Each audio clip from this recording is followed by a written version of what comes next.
Ibyamamare bizwiho yuko iyo hari match cyangwa hari umukino ukomeye cyane, aha ngaha ndavuga umupira w'amaguru, yuko bishaka udushya. Aha ngaha iyo ushaka agashya kaza kukuranga, ni kwa kundi ugira ngo baze gufata amafoto cyangwa se uze kuza gutrendinga bitewe n'ikintu kidasanzwe wagaragayeho mu mukino. Aha ngaha tugushubije inyuma mu mwaka w'ibihumbi 2002 ni mu gikombe cy'isi, aho umunyabrazil Ronaldo yakoraga agashya, ndetse bityo ibinyamakuru byose bikamwandikaho, abandi bakamuvugaho mu buryo butandukanye. Ngira ngo angaha igihugu cya Brazil cyari kirimo abakinnyi bakomeye muri iyo myaka, maze Ronaldo cyangwa rutahizamu Ronaldo aza kuza gukora agashya. Abenshi bavuze bati uyu nguyu niwe muntu wahimbye agashya ndetse karamenyekana karafata muri football. Uretse kuba uyu mugabo yari umuhanga mu gutsinda ibitego, yaje gukora agashya maze ashyiraho imwe mu nyogosho zabayeho z'ikinyejana, maze kuva magingo aya ngayo cyangwa se kuva muri uwo mwaka ibinyamakuru birandika, ibindi biravuga.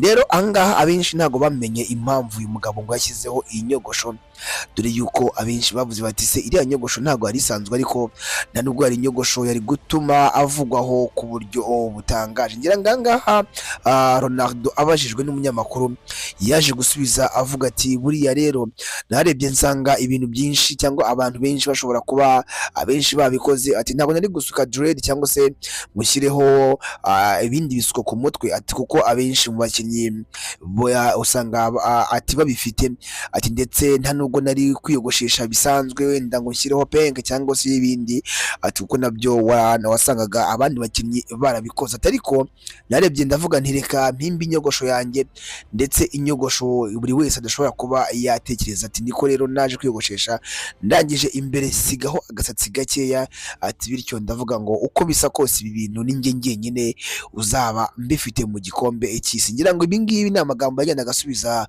umunyamakuru ubwo arimo kumubaza ati ni ikihe kintu wibuka wakoze abantu benshi bakatanga, ndetse ibinyamakuru bikakuvugaho mu buryo budasanzwe.